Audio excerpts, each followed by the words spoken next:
The swimming game.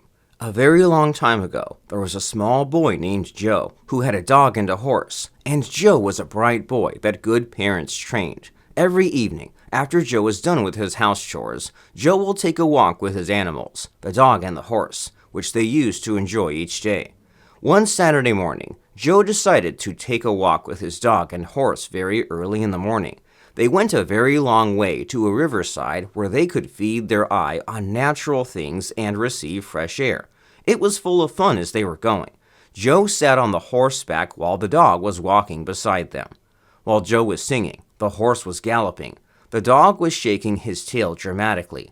Not too long, they saw a big wild dog which threatened to attack them. Joe's dog quickly attacked the wild dog. Due to the training he had received, he was able to win the wild dog, and they continued their journey.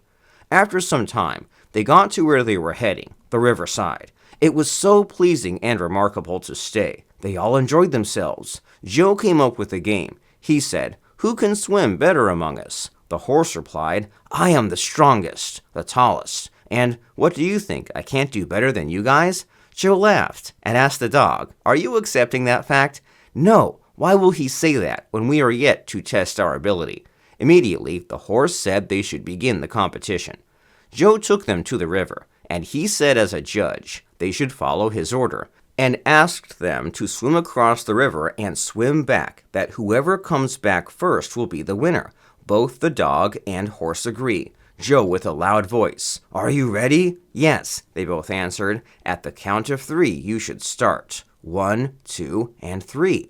It was a big surprise for Joe how the horse jumped into the river, and the dog skillfully dived into the river too.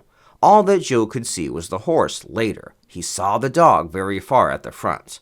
Before Joe could blink his eye again, the dog his back, but the horse was still struggling to swim.